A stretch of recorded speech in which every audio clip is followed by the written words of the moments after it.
सदगुरु श्री कबीर साहेब की जय।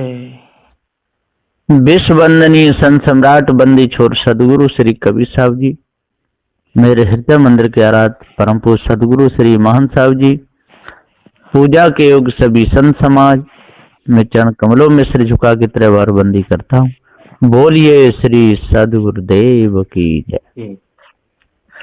सदगुरु श्री कबीर साहब जी कहते हैं कि चलते चलते पग थका, नगर रहा नौ कोस, बीचई में डेरा पड़ा, कहो कौन का दोष।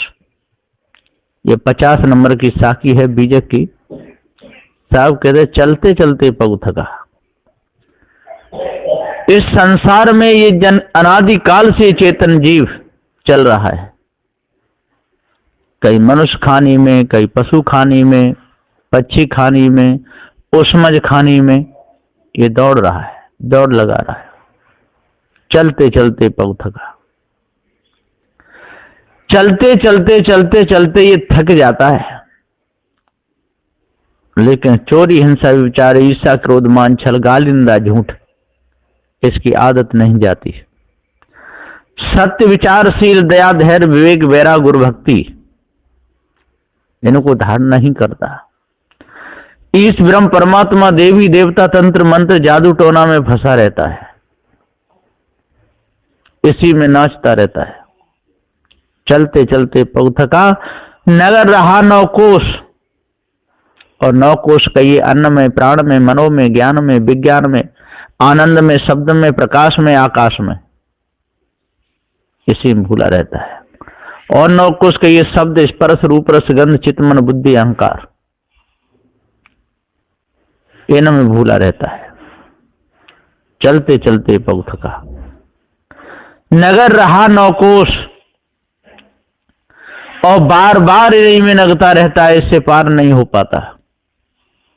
कभी आनंद लेता है, कभी शब्द में मौज लेता है, कभी प्रकाश में मौज लेता है, कभी आकाश में ऊपर ईश्वर परमात्मा को बता करके भूल जाता है, कभी पत्थर की मूर्तियों को पूजता है, कभी गंगा यमुना की पूजा करता है,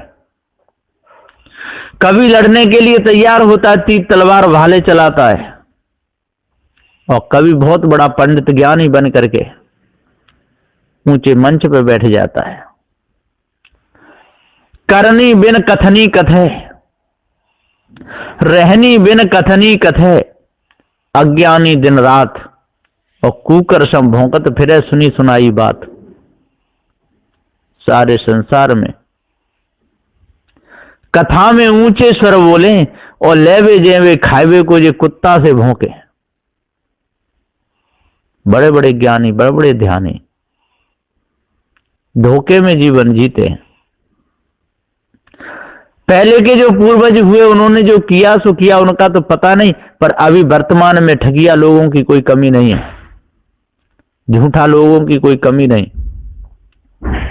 भ्रम में फंसाने वालों की कोई कमी नहीं, धोखे में डालने वालों की कोई कमी नहीं है। खूब फंसा रहे, धोखा दे दे करके।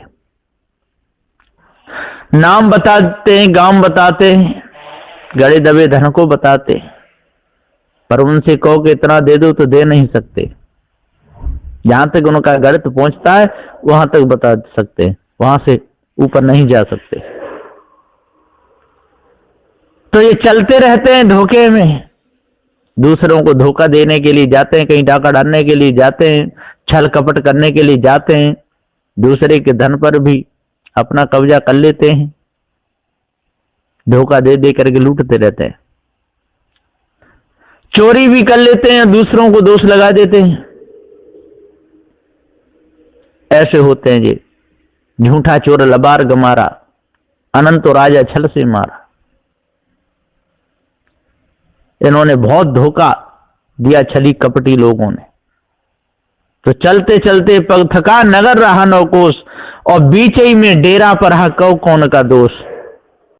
और ये बीच में ही डेरा रहता है, कई मनुष्य खानी, पशु खानी, पक्षी खानी, उष्मज खानी, इन्हीं में ये जीव डोलता रहता है, चलता रहता है कुम्हार जैसा चाक। तेली जैसा बैल घूमता रहता है, बंद ही नहीं होता है। जब जब बंद होने के लिए आता है चाक, तभी उसको डंडा लेकर के कुम्हार घुमा देता है, तब बंद होगा कैसे? बंद होना ही नहीं देता है। इसी प्रकार से जब जब बैल थक जाता है आराम के लिए, तब आर लगा देता है तेली या हरा हरा खेत जोतने वाला, चलना ही पड़ता है बैलगाड़ी में। इसी प्रकार से जब जब ये जीव मनुष्य खाने में आता है और तब तब इसे वासना भ्रमफूल कल्पना में अपने आप को भूल जाता है, घूमता रहता है, छूट नहीं पाता। पत्थरों की मूर्ति को और भगवान मान करके पूजता है, नदी नालों को मैया कहता है, गंगा मैया, यमुना मैया, ताप्ती मैया, महानदी मैया, ब्रह्मपुत्र मैया, इन्हीं में ऐसे कहता रहता है, भूला रहता है धोखे में। नदियों को मैया कहता है। अब शरीर छूटेगा, अध्यास बनेगा तो उन नदियों में ही मछली बनेगा, मेढक बनेगा। जिसको मैया कहेगा तो वहीं तो जाएगा, बचेगा नहीं। धोखे में पूरा समय चला जाता है, सत्य निर्णय को जाने ही नहीं पाता। काम पर विजय प्राप्त करके काम नहीं हो पाता, क्रोध पर विजय प्राप्त करके अक्रोध नहीं हो पाता, लोभ पर विजय प्राप्त करके निर्लोभ नहीं हो पाता, और मोह पे विचार करके निर्मोह नहीं हो पाता, और भय पे विचार करके अभय नहीं हो पाता। सदुदय जी कहते हैं, साहेब कबीर अभय पद दाता, पूर्ण परख समेव तुमको बंदनीय गुरुदेव। सदगुरु श्री कबीर साहब ने सत्य निर्णय का उपदेश दिया, फिर भी इन छली कपटी लोगों की समझ में कोई बात आती नहीं। बड़ी बड़ी जटाएं रखा लेते हैं, बड़े बड़े तिलक लगा लेते हैं, नाखून रखा लेते हैं, काले नीले पीले सफेद कपड़ा भी पहन लेते हैं, नंग धड़ंग भी डोलते रहते हैं, मुख में अंडा मांस मछलियां सब खाते रहते हैं, तंबाकू खाते रहते हैं, बीड़ी पीते रहते हैं, गालियां भी देते रहते हैं, ये झूठा चोर लबा रहे हैं।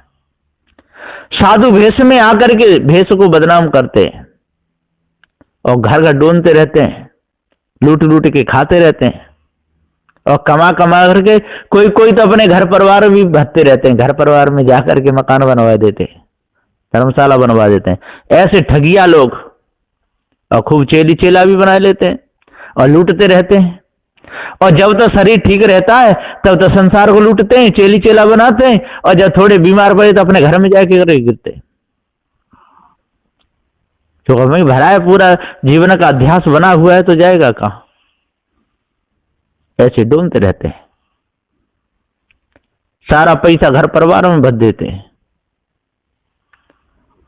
और भक्तों का खून चूसते हैं। अब ये मरेंगे तो कौन बनेंगे? ये पशु पक्षी उसमें खाने में नहीं जाएंगे तो कहां जाएंगे? और यदि कोई वैसा सीधा साधा हो और उसका घर परिवार का कोई बुला ले तो उसको बहुत बुरी नजर से देखेंगे कि जी कैसा, देखो इसका कितना मोह है, अपने घर जाता है, फलाना करता है। साधु के लिए तो सब बराबर होते हैं, कोई भी हो, चाहे ब्राह्मण क्षत्रिय वैश्य शूद्र हो, चाहे शेख सैयद मुगल पठान हो, कोई भी हो, सब बराबर हो गए। उसमें भी यदि भेद समझता है तो वो ठग है, और ठगियन की सारे संसार में कोई कमी है ही नहीं। इन ठगियाओं ने पूरा संसार बर्बाद किया।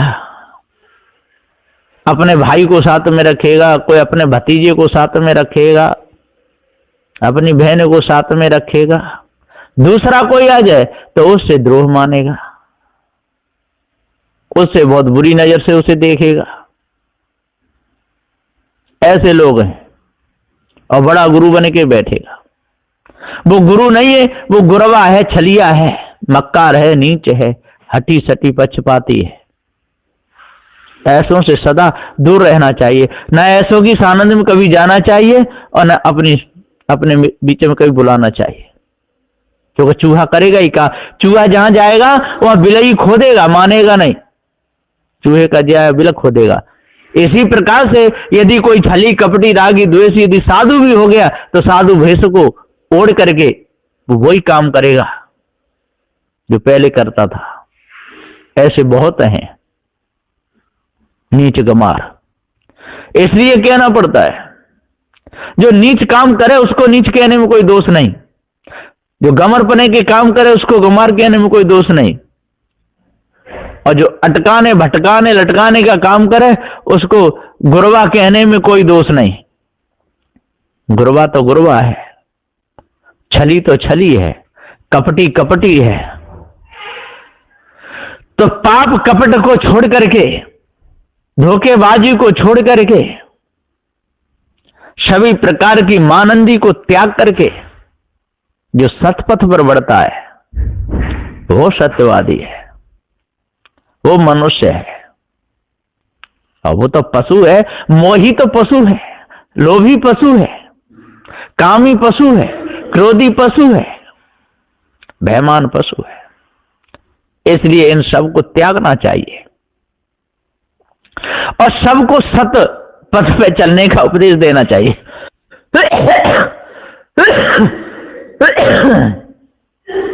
जब तक हम लोग सतपथ गामी नहीं बनेंगे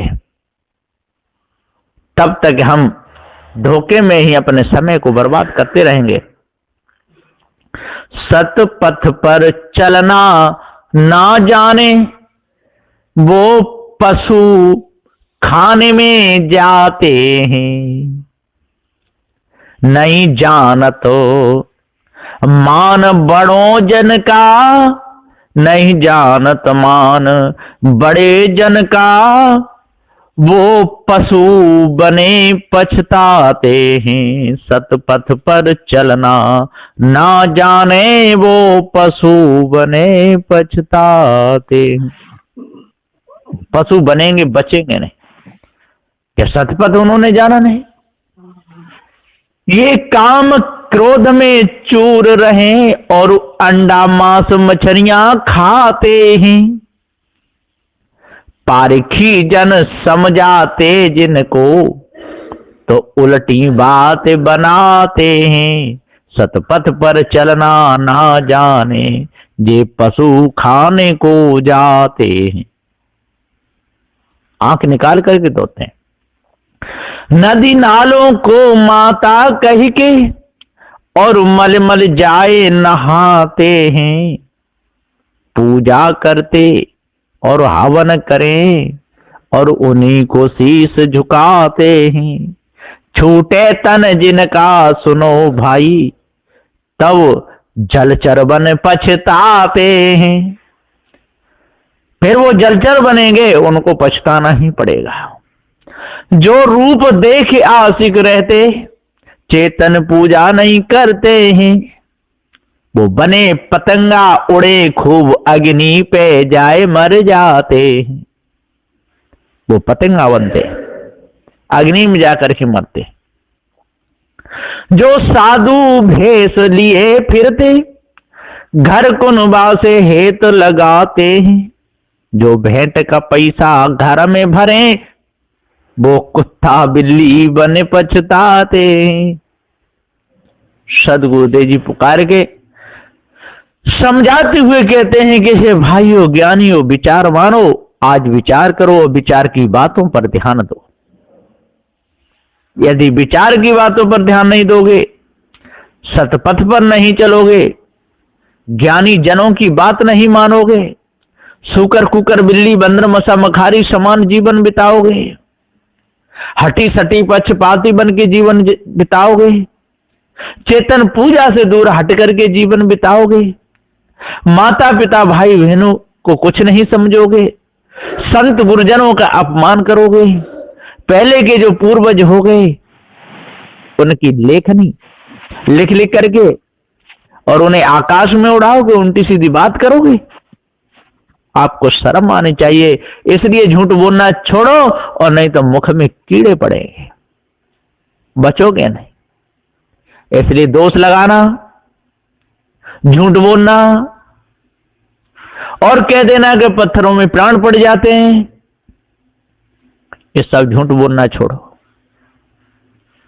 जब तक आप झूठ बोलना नहीं छोड़ोगे, जब तक सतपथ पर नहीं चलोगे, जब तक काम क्रोध मद मोह लोभ पर विजय प्राप्त नहीं करोगे, तब तक पूर्ण शांति नहीं मिल सकती है। शांति के लिए शांति के कर्म करने पड़ते हैं, और किसी भी कारीगरी को सीखने से पहले कारीगरों के साथ में रह करके उस विद्या को सीखना पड़ता है। हलवाई यदि मीठे की दुकान करेगा, मीठा बनाएगा, तो किसी हलवाई की सानिध्य में रह करके उसको पहले पूरी प्रक्रिया सीखनी पड़ेगी, कितने में कितना खोआ पड़ता है, कितने में क्या पड़ता है, तब वो कारीगर हो सकता है। और यदि कहीं लगी हुई दुकान को देखे आवे हलवाई ऐसे बना रहा है और बनाने लगे, तो लपसी जैसी बन जाएगी, न बर्फी बनेंगे न लड्डू बनेंगे न कुछ, पूरा खेल बिगड़ जाएगा। घर में एक बहू थी, नई थी, अब सास ने बर्फी बनाई। बहू को पूछा तू बना सकती है क्या? हाँ मैं अभी बना दूंगी। बहू भी बनाने के लिए तैयार हुई।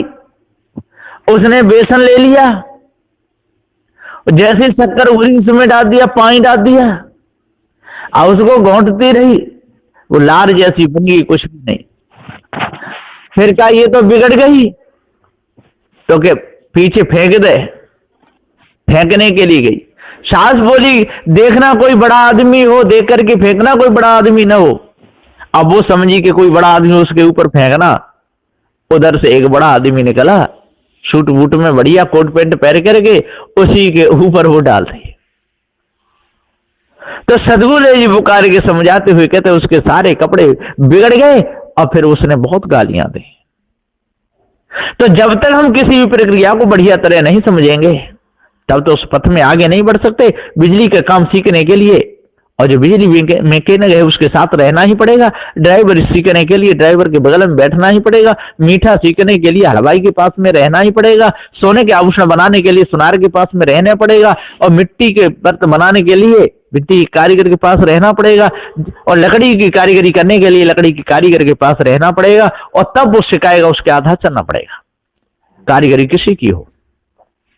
और बिना सीखे और जो कारीगरी करेगा तब तो भूल में रहेगा, काम बिगड़ जाएगा, पैसा भी चला जाएगा, उसकी कंपनी, उसकी फैक्ट्री बैठ जाएगी। इसलिए अपने आप को जानो और भ्रम को अपने अंदर से दूर करो, धोखे को दूर करो, तब पूर्ण शांति मिलेगी। और ये चलते चलते पग थका, नगर रहा न कोस, और बीच में डेरा पड़ा, कहो कौन का दोष। बीच में डेरा पड़ेगा, किसी का दोष नहीं, आपका ही दोष है। इसलिए इस दोष को हटा दो, चोरी हिंसा विचार को मिटा दो, तो ईसा कृतमान छल को हटाओ, गालिंदा झूठ को हटाओ, तब पूर्ण शांति मिलेगी, तब अष्टमहा सद्गुण आएंगे। बोलिए श्री सद्गुरुदेव की जय।